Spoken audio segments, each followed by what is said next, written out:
Welcome to The Whole Steward, the holistic approach to wealth from a Christian worldview. I'm your host, Andrew Stanton, and I'm glad you've joined. On June 30th, the Supreme Court handed down its decision on the legality of the Biden administration enacting student loan forgiveness. What does this mean for the millions of borrowers with well over $1 trillion in student debt? And what does it mean for those considering taking on student debt? Today on The Whole Steward.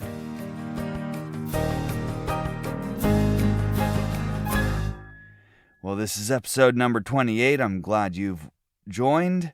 Thank you for listening. Today we will be discussing the topic of student debt. We have talked about debt in general before, but I wanted to bring you just a few thoughts on the fact that the Supreme Court ruled that the Biden administration's enacting of student loan debt is illegal. Yeah, they are not allowed to forgive the student debt. Of course, this is a simplification of the issue, but we can just look at it at the surface and say, okay, the debts are not allowed to be forgiven. Now, since the pandemic, there has been a pause on the payments of federal student loan debts. Yeah, that is quite an ordeal.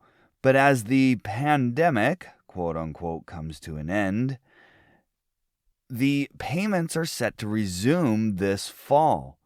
Now, that seems like a pretty standard thing. If you have a debt, you need to pay it.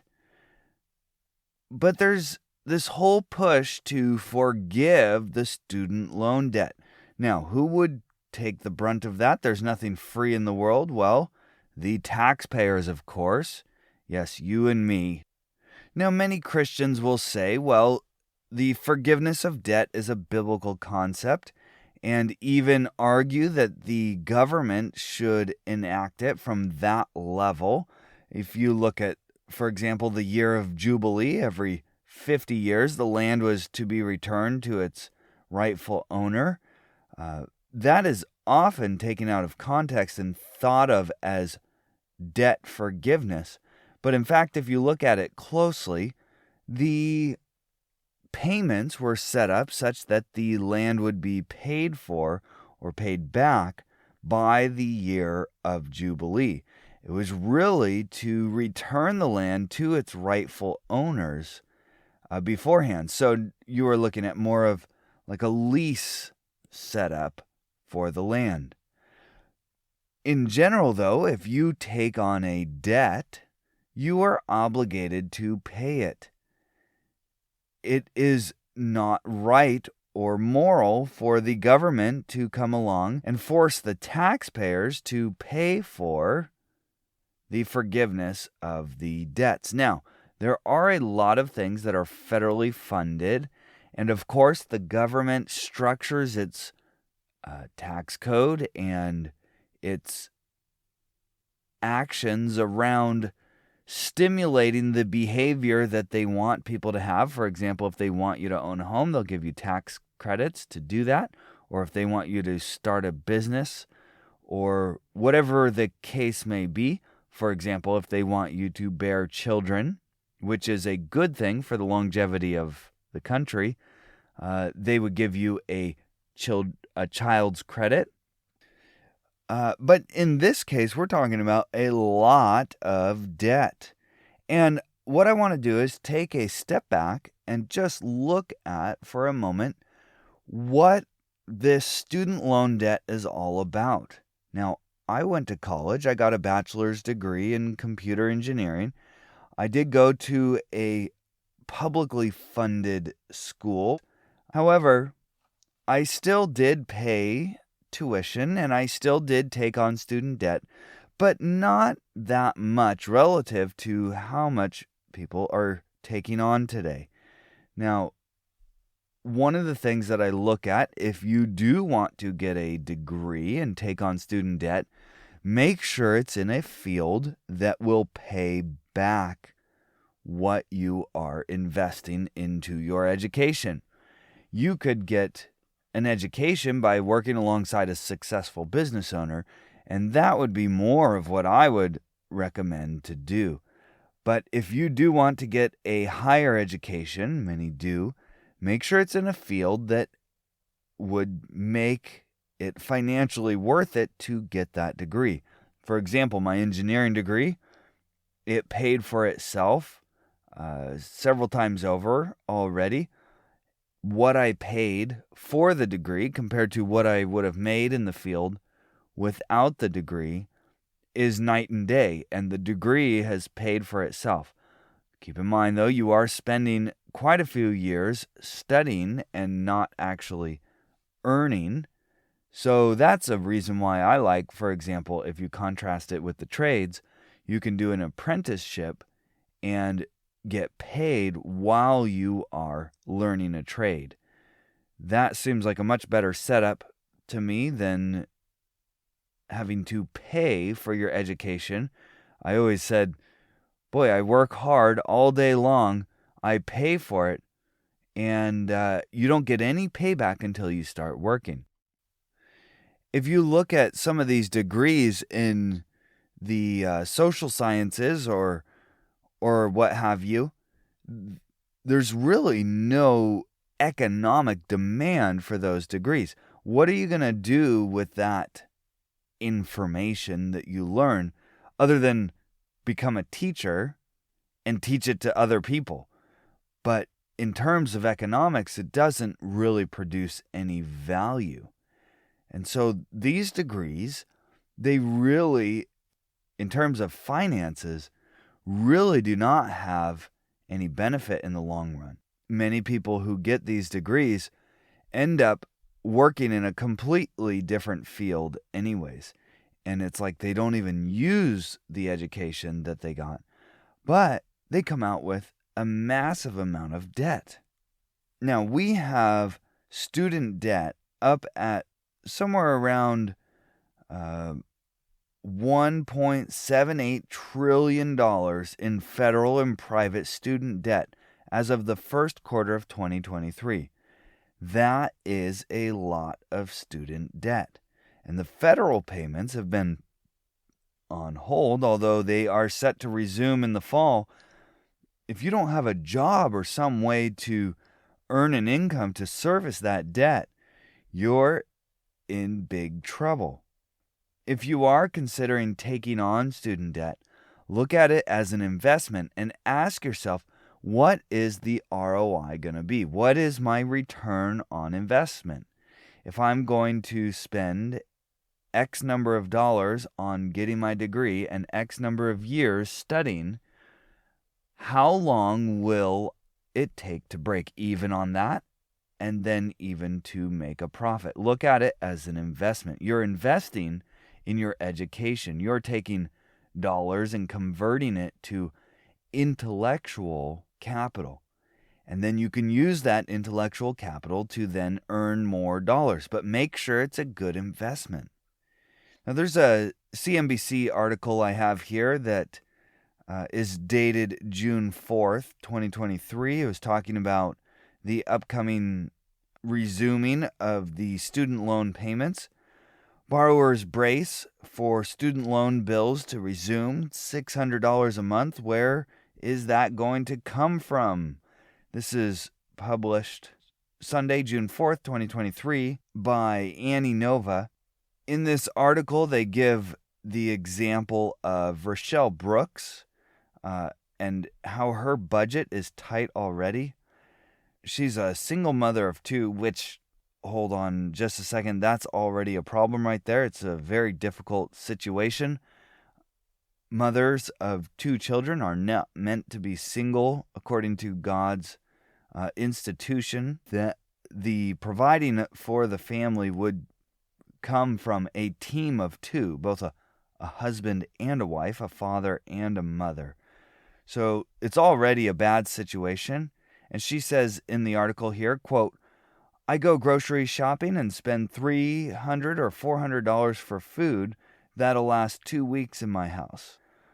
Although Brooke earns around $100,000 as a high school principal, her student loan balance is at nearly $240,000. She's already calculated that what her new payment will be. Quote, with an extra $600 a month, where is that going to come from? Brooke said. So here we see the example of a school principal, who has various people living in her house and earns about $100,000 a year, but she has $240,000 in student loan debt. That is 2.4 times her annual income, and she needs to live off the annual income that she has. So servicing that debt must be an absolute nightmare. How do you end up with $240,000 of debt in a career that only pays $100,000 a year? This is not an uncommon occurrence, though. Be very careful. This is what I'm talking about. Look at the ROI for your degree. In my case, the total cost of the education was about half of what I earned in 1 year when I started working. So the payback period was about half a year. I don't know how long she's been paying on this debt, if at all, or how long she's been at that salary, but the payback is 2.4 times. It costs 2.4 times in debt what she even earns in a salary, and she needs to live on some of that salary. This is absolutely crazy. With so many people in this situation, we have a real debt crisis on our hands. So, what is our government solution now? Well, the Biden administration was trying to enact the forgiveness of student debt nationwide. Now, who is going to pay for that? First of all, keep in mind that the cost of education is inflated because of the fact that it can be financed. It's kind of like the car market or the housing market. If people had to pay cash up front for the services or the goods that they are buying in these markets, the price of houses, the price of cars would be a lot less if people could not finance them. The education system is no different. It's really a racket that allows so much money to be borrowed to pay for the education. Of course, the beneficiaries are not the students. Even though you can get an education by taking on debt, that's actually not really a good thing, because it burdens you in the long run with not only an expense for the education that's much higher, but also having to pay the interest on the loans and being burdened by being in the hole when you're right out of the gate. You're already in debt, and now you have to figure out how to pay it back. It really is a sad thing when you look at the education system today and what they're doling out in terms of the degrees and what they're charging for them. They're giving out useless degrees in terms of economics and charging an arm and a leg. And the salary here, for example, is only $100,000. What a difficult situation. When we come back, let's look at the decision of the Supreme Court that was handed down and what that means for the student loan borrowers next on The Whole Steward. Hey there, it's Andrew. I pour a lot into The Whole Steward, and I'm so humbled you're listening. Did you know I regularly post new articles to our website? I also send the Holistic Approach to Wealth newsletter once a week, to which you can subscribe at thewholesteward.com/newsletter. If you're enjoying what you're hearing on the show, would you share it with a friend or leave us a review? I'd really appreciate it. Oh, and thanks for listening. So the Supreme Court made a ruling on June 30th about this whole thing that's been in the news for quite a while. There's an article on CNBC by Annie Nova, published June 30th, 2023, that is titled, the headline, Supreme Court Strikes Down Biden's Student Loan Forgiveness Plan. So the key points are that the Supreme Court on Friday struck down President Joe Biden's student debt relief plan. The ruling matched expert expectations given the justice's conservative majority. Education officials, however, warned of a historic rise in delinquencies and defaults.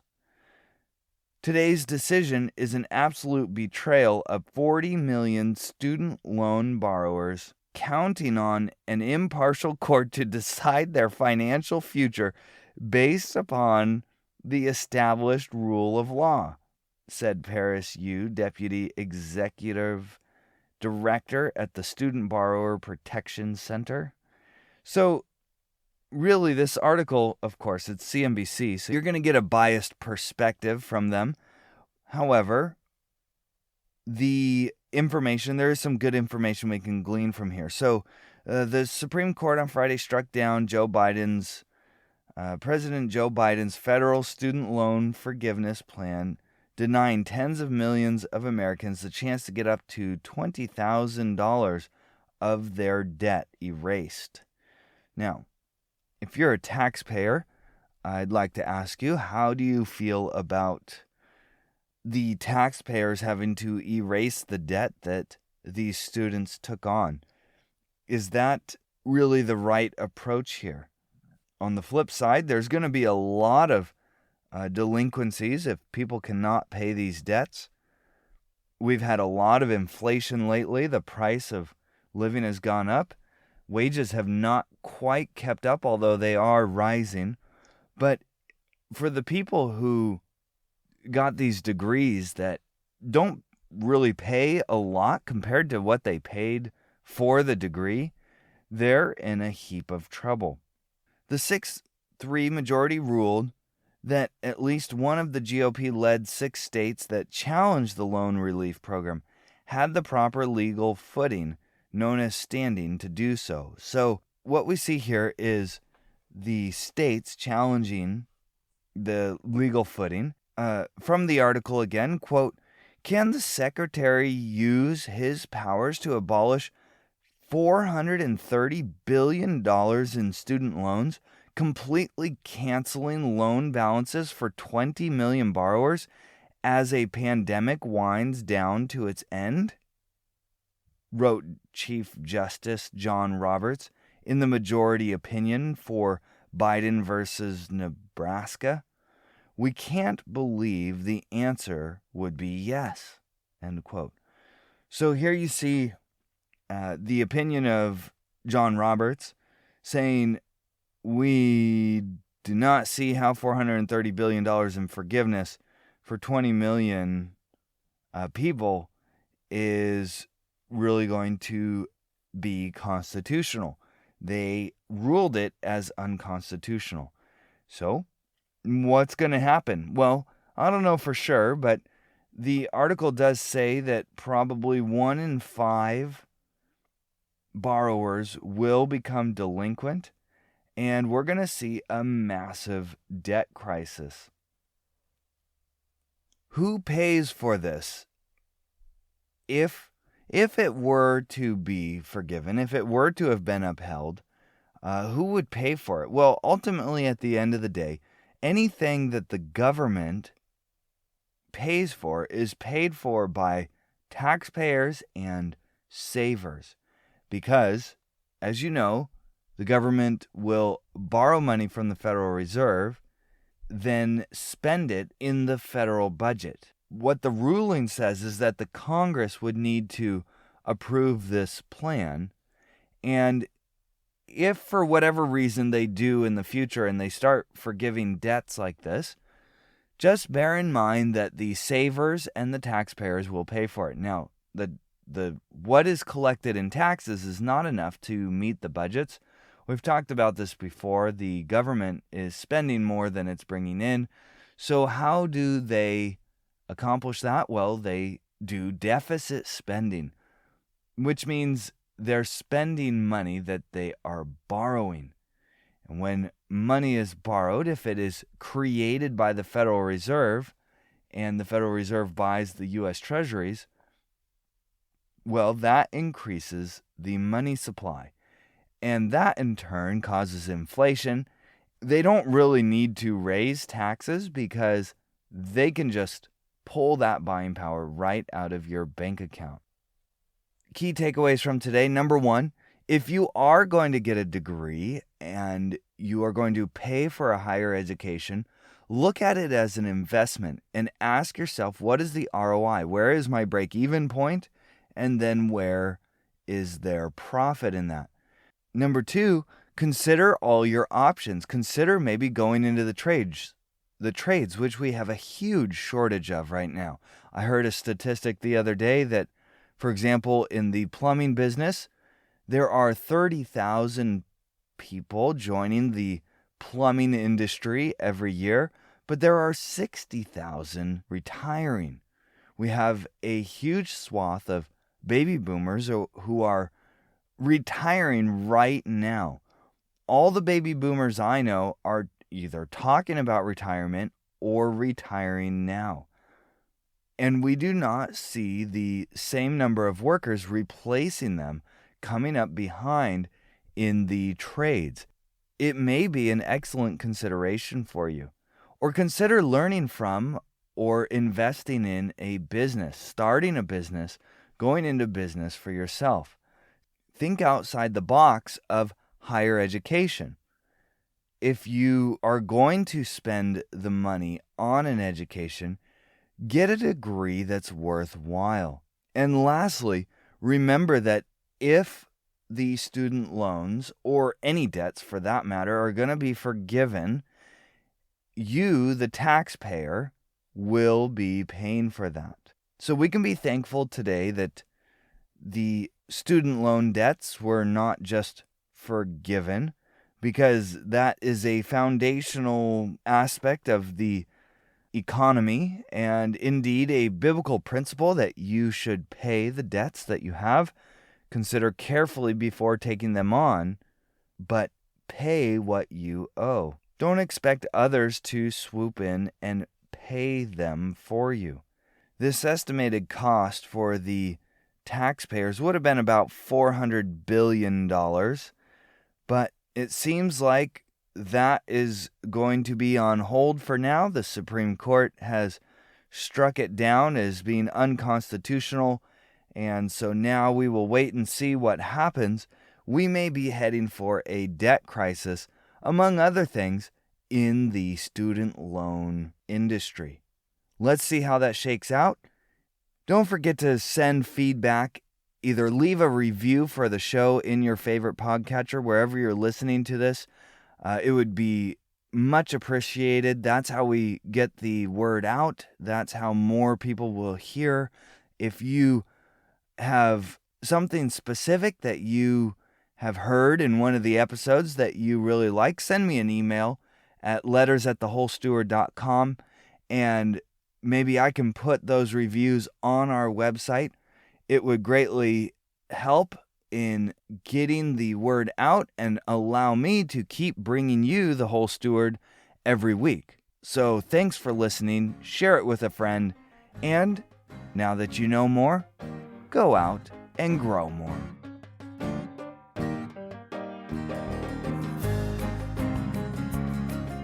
All content on The Whole Steward is for informational purposes only and must not be considered personal, professional, tax, or legal advice. Please consult an appropriate professional for individualized advice. Though we do our best to bring you reliable information, we make no guarantee on its accuracy, so you must rely on your own due diligence to draw your own conclusions. The views expressed by guests on the show are their own and may not represent that of the host. Please visit our website for complete terms and conditions.